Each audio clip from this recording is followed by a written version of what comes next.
I'll tell you what, it sets up for a fantastic series finale in Cape Town because South Africa have pulled it out of the bag. What a sensational win it is from Dean Elgar and his men. 7 wickets, and they romped home in the end. And to be fair, it is our man on screen, our fantastic guest in JP Duminy, who called right, who was absolutely happy as a duck, I would say, watching that unfold in Centurion. JP, tell me about your emotions first and foremost, because it goes on to be one of South Africa's finest wins. Well, I think the smile says it all on my face, doesn't it? And it's been a tough 2 to 3 years, particularly in the Test format for South Africa. You look at that batting lineup, there's been a lot of shuffling around. There's been players coming in and out. One or two have really stamped the authority in terms of their position. None other than, the captain, Dean Elgar, really leading from the front in this Test match. But like you mentioned at the start there, it sets up for a fantastic finish. And that's what we spoke about in the second Test preview, is that I was very convinced about a improved performance. And I think using the word improved for this performance for South Africa, it's probably not giving it the right emphasis, really. They showed a lot of grit, determination.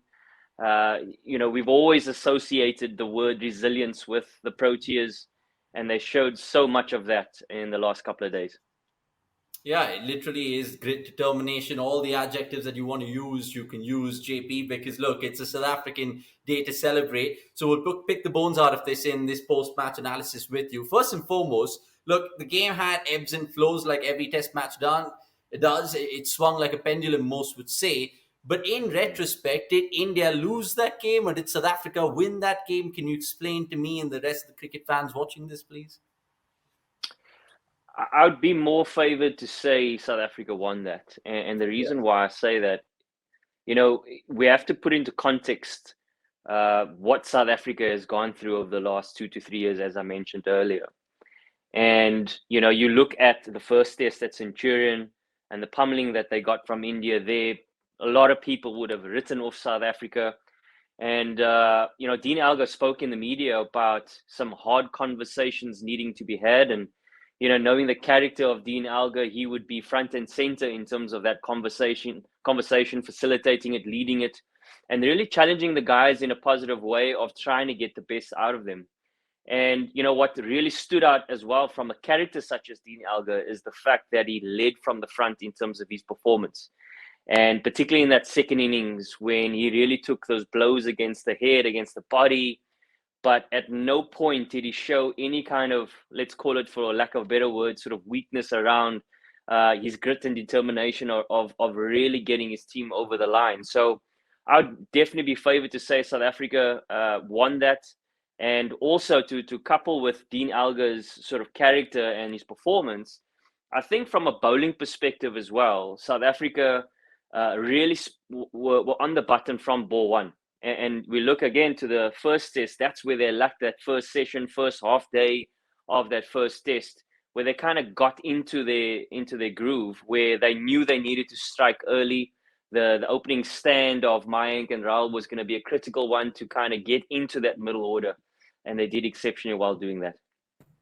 Absolutely. Now, cricket.com is filled with stats and fun pieces like yourself, JP. Here's a stat to savor. Now, this is the third highest chase conceded by India in Test match cricket since they started playing the game in 1932. So, where does this sit in the pantheon of great South African wins? Because you've been part of a few, Perth comes to mind. But as a South African fan, where would you rate this and rank this?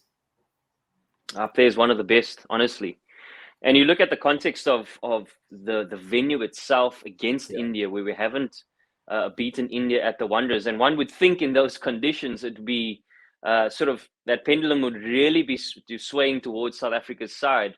But unfortunately, we haven't gotten over the line, and it was important for the Proteas to really put in an improved performance, and they did exceptionally well doing that. So without a doubt, one of the best test match victories for South Africa. And no doubt they'll take a lot of confidence out of it.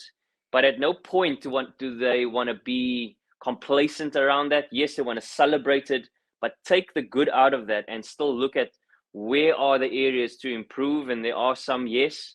You want to get hundreds being scored. You want to try and get to that 400 mark, and yes, conditions possibly, which I know we'll touch on in a few days, will possibly be a little bit easier from a batting perspective. So it's an exciting few days coming up, leading up into the next test.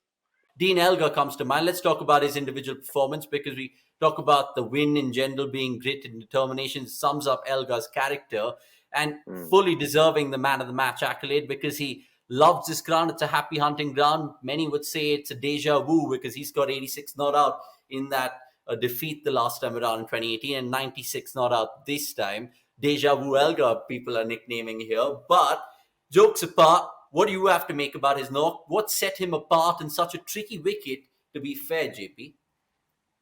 There's been a lot of talk about Dean Elgar as, being sort of identified with the likes of a Graham Smith, particularly now in the leadership role as the captain. And you look at the numbers that particularly these two guys have produced in second innings in test matches, and it's been prolific. Right, we'll get JP back in just a bit, because some technical difficulties going on right now, as you can see. And this is the best part of doing lives on cricket.com, because sometimes you never know. JP, if you can hear us, or just a black screen. I think JP will just be back in a second. But having said that, it's truly been fantastic to pick his mind. Let us know in the comments below any questions that you want to know about JP in this particular series, because we have him till the culmination of the tour. So it'll be fantastic to pick his mind. And speaking of which, hopefully we can get him back on right now. JP, can you hear us? Yeah, sorry, I don't know what happened there. No worries. Technology is always a pain in the backside. But go on with your analysis about Dean Elgar, that is. Yeah, I was talking about what is the word that epitomizes Dean Elgar, and I spoke about character, that resilience, and that never give up attitude, and that's something that South Africa truly needs right now in terms of a leader, particularly in what we've gone through on and off the field. It's somebody that has that resilience, that can have these sort of hard conversations with individuals that really need some motivation to really get them going. So, with the fact that he's led from the front, not only by the words that he's spoken, but by the performances that he's put in, has been truly inspirational, not for the team, but I think for the country and the cricketing fraternity in South Africa. We've been yearning and hungry for somebody to really step up in their body language, in their approach, and none other than Dean Elgar. You kind of expect that from him, but to do it in the manner in which he's done it now in the second test is truly remarkable. Absolutely, and he was playing his cards close to his chest in the post-match presentation with Mike Hazeman when asked about Kagiso Rabada and so on and so forth. But we've spoken about South Africa. I want to get to some touching points with India next, because in particular, just with Bumrah, I mean, he didn't look the typical Bumrah that he is. And generally, even the Indian bowlers looked off color in the second innings. What reasons can one put down to their failings, so to speak? Yeah, I was thinking about the contrast between South Africa, their bowling attack, as well as India. And when you think about the wonders and the conditions that you have on offer, we spoke in the preview about the extra bounce, that sort of tennis ball bounce. And you think about the delivery points of the South Africans being taller in nature, and more of a hard hitting the deck kind of approach. Which then ultimately extracted a lot more out of that pitch, where you think about Siraj, Bumrah, and Shami, who's more generally looking for a little bit of shape. Yes, Bumrah can hit the deck from time to time, but not necessarily the tallest guy. And unfortunately didn't extract, that bounce that South Africa was able to.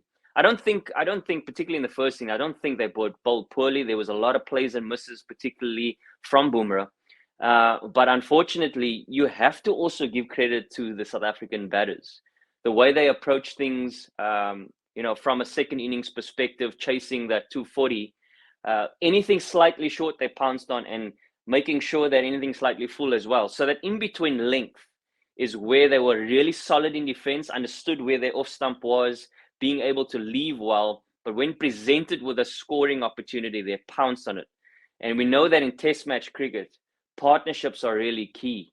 And you think about Alga and Markram, where they haven't necessarily in the series yet really got South Africa off to a good start. It was important in that second innings for South Africa to really settle the nerves. You know, chasing 240 on a surface such as that one, and never been done before, you always felt that India felt like they were in the game. But they really came out and played with a positive mindset and got South Africa the solid start that they needed to grow that confidence to make sure that they could get over the line.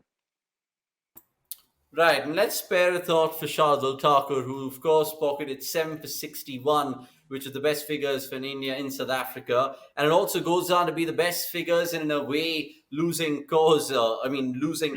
match for India. The last one being Kapil Dev in 1983, way back in Pakistan, Faisalabad for 7 for 220. Now, my point being here, Shardul Thakur, I mean, we know that he is sort of something that you can't explain. We've done a lot of decodeds on him on cricket.com. But what I want to ask you, JP, is can you liken him to someone that you faced in the past? What kind of customer is he? Is he tricky in terms of being two-paced? So I wouldn't say somebody that I've played a lot against. I think more playing with. I think of a Vernon Philander. And the reason why he comes to mind, I think about how he went about getting his wickets, right? So there was a crack, yes, that he utilized to his advantage really in that first innings. But what's impressive is the ability to wobble the seam but be consistent in your line and length, and you allowing the surface to be your variation. So when the ball lands on each side of the seam, it can particularly move in different directions, or it can keep particularly low, or sort of can bounce towards the batter. Now, this was something that Vernon was immaculate at, and you would ask him, how does he do it? You know, you just used to say he used to keep the ball in certain ways. And I get that impression with Thakur as well. I guess the added advantage for him is that he has the ability to possibly swing the ball a little bit more than a Vernon Philander, but the pace was probably the same, and the accuracy, more importantly, was truly remarkable. Yeah, you mentioned the pitch there, JP. Did it improve after each day's play as the innings reflected? I don't think it improved, but more importantly, as we've seen in past years, it didn't deteriorate too much. And that in particular was probably the standout for a Wanderers pitch. Evan, who's the curator there, he's done a great job over the last few years to making sure that there's a consistency when it comes to a Wanderers pitch. So there was some variable bounce from time to time. The ball did misbehave as well. But importantly, there wasn't consistency with that. I think there was a true bounce in nature for pretty much throughout the Test match, which allowed the batters to be comfortable and consistent in what they believed was the right way and the strategy of batting on that surface. Super, JP. Lastly, from my side, just to finish up this second test review, because there's more to come, like I said, in the third test preview with you, where we'll talk about tactics and selections in the pitch at Newlands, Cape Town. But what are some of the learnings India can take away from the Centurion defeat? Where will they be scratching the head the most? Coach Dravid and, of course, the temporary captain, KL Rahul? I think first thing to notice or to mention is that it's not going to be a walkover in the series. And the reason why I'm saying that, India would have come here with the understanding that there's been a lot happening off the field for South Africa. Yeah. And, most times that can impact what happens on the field. So the ability for South Africa to separate that and make sure that they put their best foot forward, particularly now in that second test, would have highlighted the fact that we can't take South Africa for granted. From a batting perspective, and Rahul spoke at length about that, batters outside of a Rahul really have to step up and produce the goods. We've seen some performances now from Pujara and Rahane, and in a way that kind of keeps them in the team for a period of time. There would have been some question marks around them, but again, character shown in the experience that they have. But from a batting perspective, that's I think where they will look at and think, right, this is the area where we would need to improve somewhat. I think the bowling really showed their class, particularly in the first test. And yes, there'll be some lessons for them in that second test, particularly in line and in length. What is going to work? But again, you're going into different conditions now in Cape Town, where it potentially can be a little bit more batter friendly. So your disciplines are going to be crucial in terms of your line and length. So all in all, those are sort of my thoughts around learnings. But as we've said, what exciting times it is for Test cricket, where we're heading into a 1-1 draw into a final test.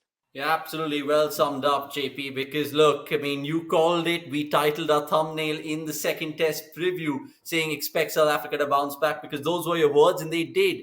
And who knows what really lies in stake in Cape Town. But we'll bring it all for you all.